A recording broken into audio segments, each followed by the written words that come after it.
right, we call that descent into madness, which is actually not what this topic is at all. Never mind. It doesn't make sense. Okay, we are talking about vector derivatives in this one. So this is the part 2 of the partial derivatives day as we continue our multivariable calculus review to get ready for partial differential equations. It's going to be great. Okay. Now, I opened the last one with a rant. I'm going to open this one with a rant as well. When we talk about gradients, I'll say what a gradient is, but when we talk about gradients, you write them like this. This is not a delta. Say it with me. Repeat after me. This is not a delta. Delta is a triangle with the point at the top. Now, calling it upside down triangle is not entirely wrong. I will admit that. It is morally wrong. It is intellectually wrong. It is not factually wrong. But also, this is the kind of thing that, I'll let you peek behind the curtain here. When we teachers are behind closed doors and we want to complain about students and we complain about, oh my God, my students don't even know what a gradient is. They just keep calling it that triangle thing. At first we laugh, but then we laugh because we're actually dying inside a little bit every time it happens. So don't do that. Now, okay, fine. What do we call it? Complaining aside, I think this is actually a little bit of a like US versus UK versus Europe kind of thing. Uh, I think del is the most common nomenclature in the US. Grad, which stands for gradient, is pretty universally accepted. You can actually just say gradient f. There's nothing wrong with that. It's very explicit. It's unambiguous. And then you have this nabla thing. Now, the first few times I heard that, I was like, someone's trolling me. There's no way that thing's called nabla. And then I, forgot about it for years. But it turns out nabla is actually a correct name, and that is formally the sort of true name of that symbol. It is called the nabla operator. And in fact, when you are writing or typing equations in an equation editor, that's how you summon this entity is \nabla. But I usually just say del when I'm talking about the operator itself. I guess it's an Americanism. I don't know. Anyway, call it whatever you want as long as you call it something correct. Call it del, call it gradient, call it nabla. That's what it is. What is it? A name is a name is a name, but what is it? Well, once upon a time in our vectors unit, we looked at these different vector operations like inner products and cross products and all that business.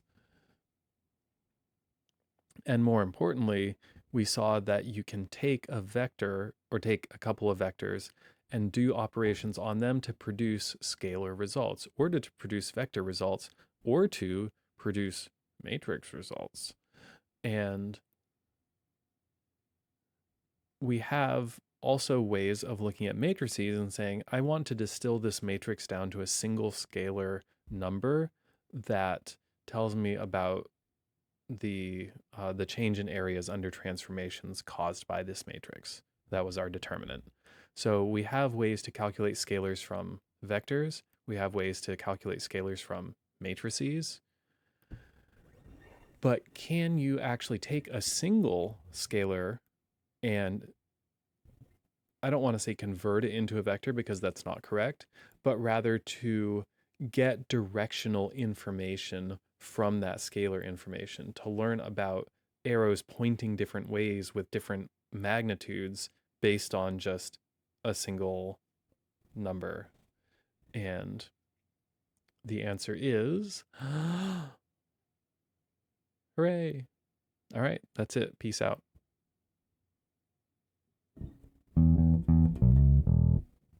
Okay, no, actually, we're going to keep going. So del f, gradient f, nabla f, whatever, this is a operation that takes in a scalar function and gives you a vector function as output. So the output is a vector, even though the input is a scalar. The dimension is our number of variables, it's the number of components in the vector. And the geometric meaning of this does have a really nice tangible concrete meaning, which is that you have your function f, and it's a function of your coordinates, your input variables. You might want to know which direction is the direction where f changes the fastest. What is its steepest ascent or descent direction? Because if you're thinking about optimization problems, like maybe f is a good thing, maybe it's a profit function. I mean, okay, we can talk about whether profit is a good thing or not, but like philosophy aside, businesses want to make money. So how do you make the number go up? Well, you're like, well, here are the different variables in our profit function. Which way do we want to be able to adjust these variables to maximize the increases in profits? And that's what the gradient would tell you. To calculate this thing, what you do, I'm just showing 3 dimensions as a standard example, but again, any number of dimensions is fine. It is a vector whose components are partial derivatives. So the x component is the x partial derivative, the y component is the y partial derivative, the z component is the z partial derivative, as many as you have. So that means that when this thing acts, when it operates on a scalar, then you get df dx as the x component. You get df dy as the y component, df, so on, so on. So that's how this thing works. This is what it does. Let me show you one. So we have this function, f is x squared y, just keeping it 2-dimensional to start simple. And at the coordinates 3, 1, so at this location in the plane, where is the direction where our function is changing the fastest? So we calculate the gradient, df dx for the x component of this vector, df dy for the y component of this vector. So those are our components.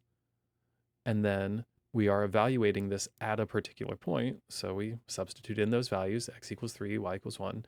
And then this is the direction that, well, this vector, 6, 9, that is the gradient vector, period.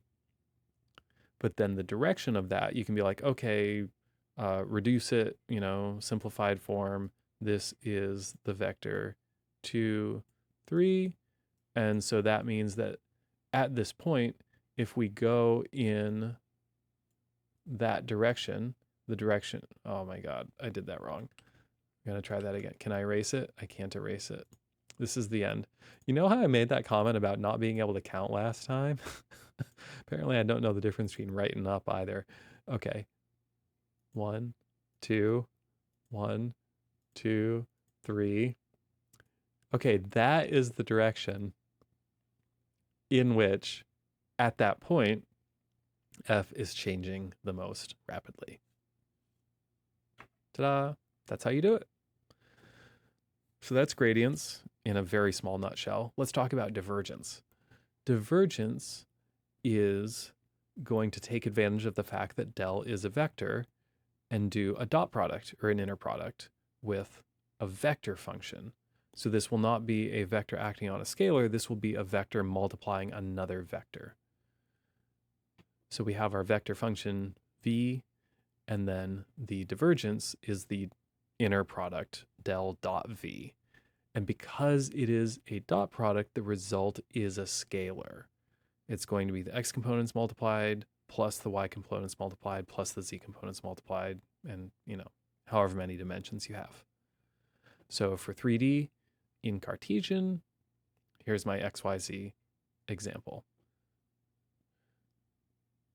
What I do want to point out here is that the x derivative acts on the x component of the vector function. The y derivative acts on the y component of the vector function, and so on. That comes from the dot product. The x is getting together, y is getting together, and so on. All right, so there's divergence. Hooray. What does it mean? Once you have done the calculation and you've gotten your answer,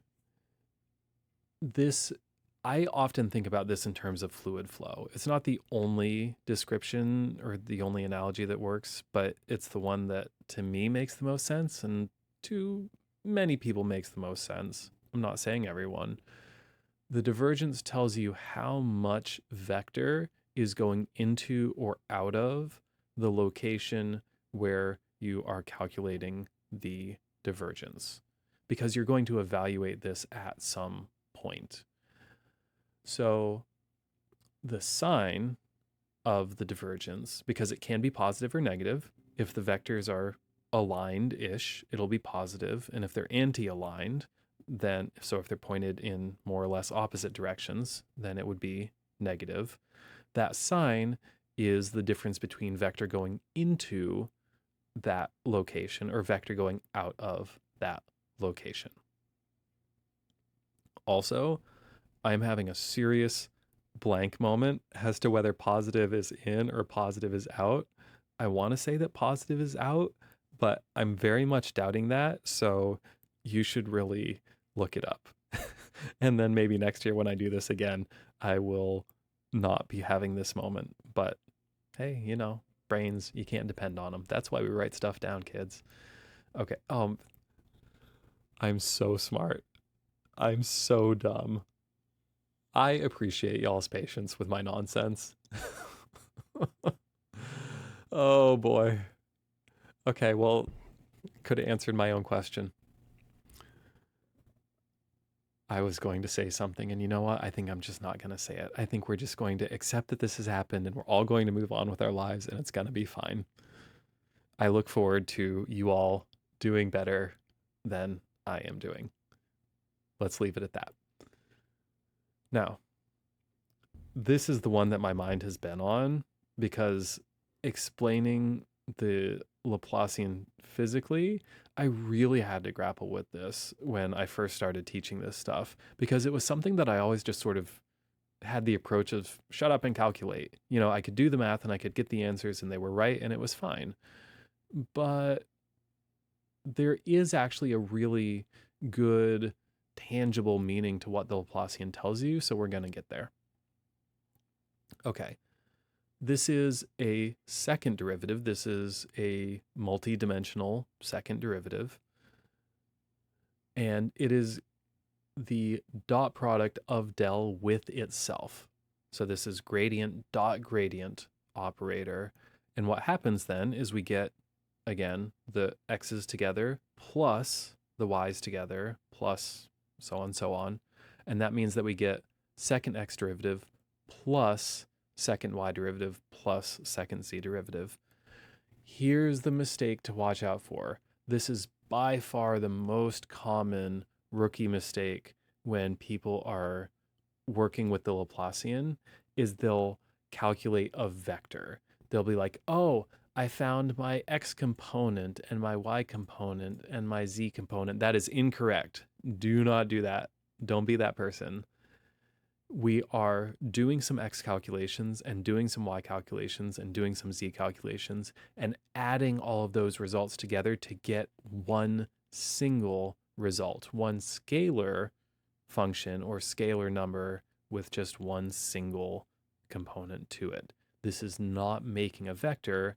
It is an inner product of vectors and so gives a scalar. Oh, great. I just said that. So when it acts on some scalar function f, then here it is. Okay, great. I'm not going to show out an example of that calculation because I'm getting the yawns, apparently. What I want to tell you is what it means. And the reason I'm focused on this previewing the how it matters is this operator shows up very frequently in really, really important, some of the most important physical equations that we use for understanding our universe. So to have a physical interpretation of it and not just a algorithm for calculating, I do believe is really important. So in single variable calculus, when you're taking derivatives, you learn that the second derivative tells you the curvature of the function. First derivative is slope, and then second derivative is curvature. And a positive second derivative means that it's curving up, and a negative second derivative means it's curving down. And that's true. when you get to more than one dimension, you are still learning about curvature when you take second derivatives. But I don't just want to say Laplacian is curvature and then be done, because there's more to it. What I really want to encourage you to think about is this: average values. And this is going to connect to the how it matters in just a second. Here it is in writing. I'll actually read this one out loud. The Laplacian answers the question: how much is the value of the function at this point, so the point where you're evaluating the Laplacian, how much is the value here different from the average value nearby this point? Let's unpack that. There's a few pieces there. First, you have to think about what happens when you just take a derivative, because Calc 1 has been a while for you. It's been many whiles for me. When you define the derivative, it's this whole limit of f of x plus h minus f of x over h as h goes to 0, like that thing.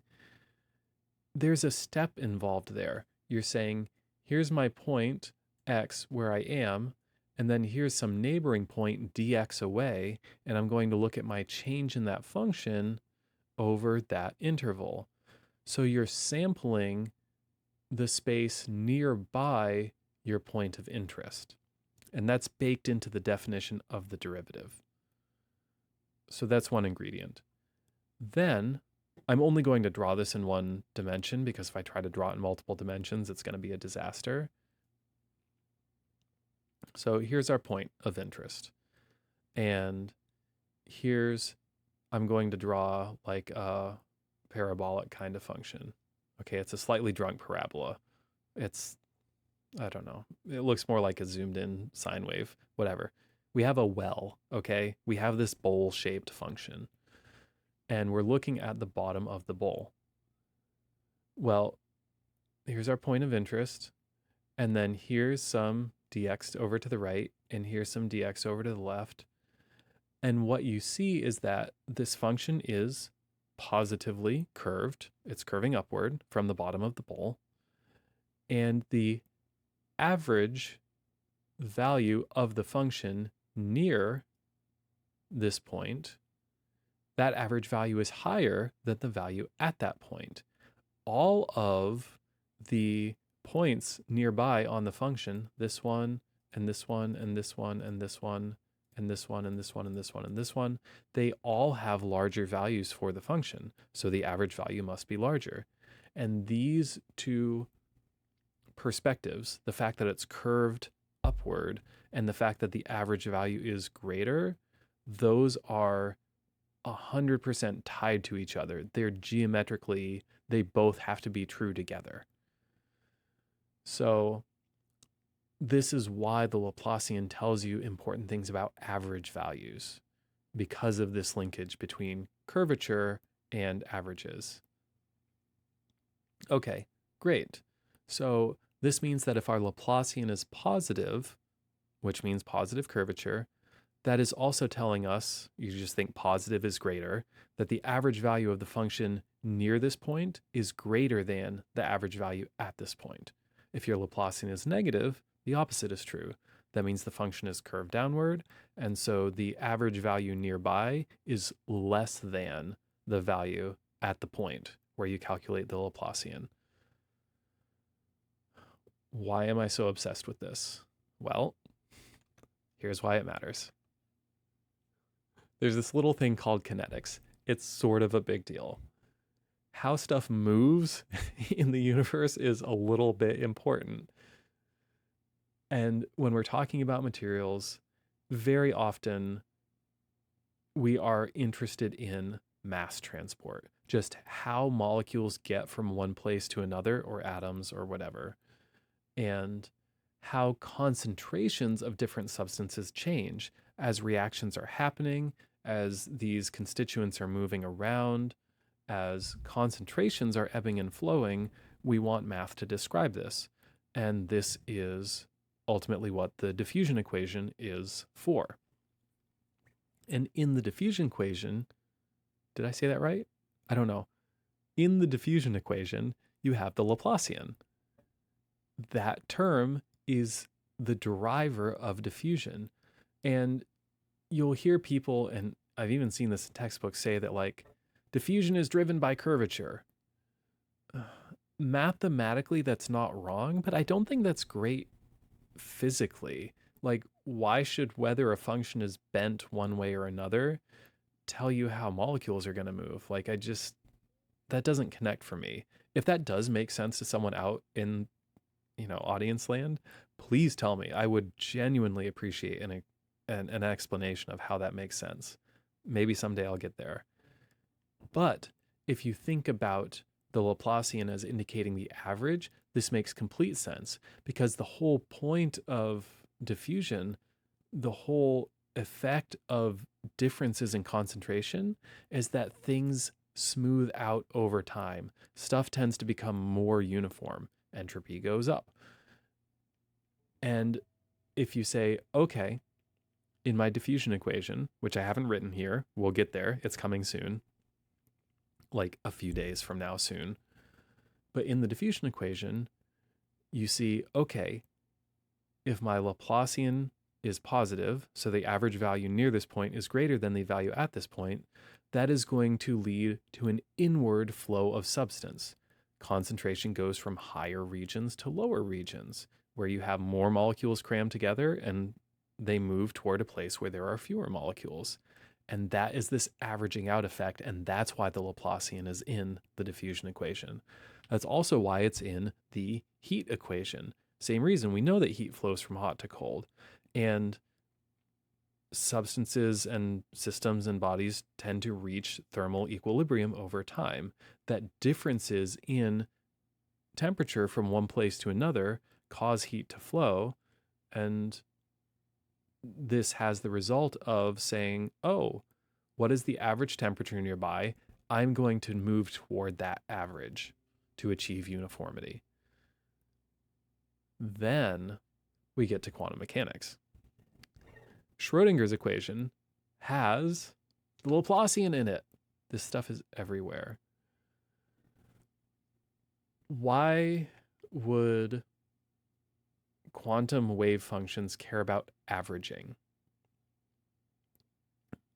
Well, I'm not going to answer that today, because we're going to spend an entire day just on Schrodinger's equation. I don't want to spoil everything.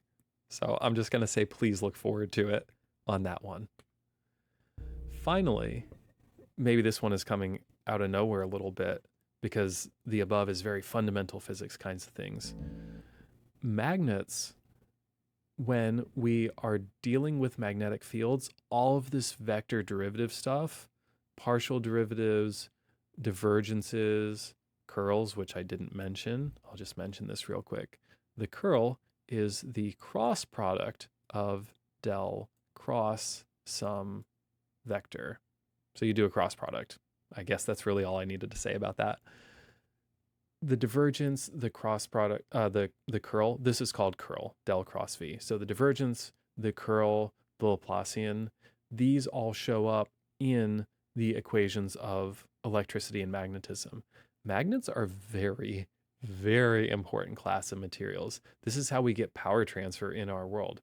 Generators, to make electricity, you use magnets. Motors, to turn electricity into motion, you use magnets. We could not have a modern energy economy without magnetic materials. They are absolutely critical to every aspect of your daily technological life. I cannot overstate that enough. And in order to understand the behavior of magnets, you have to understand vector derivatives. So there you go. That's why it matters. You like electricity? Vector derivatives. All right, that's all I have to say about that. So next time we'll be doing, I'm sure this surprises nobody's. Nobody's? I need to stop talking real bad. We're going to do multiple integrals next time. I'll see you there.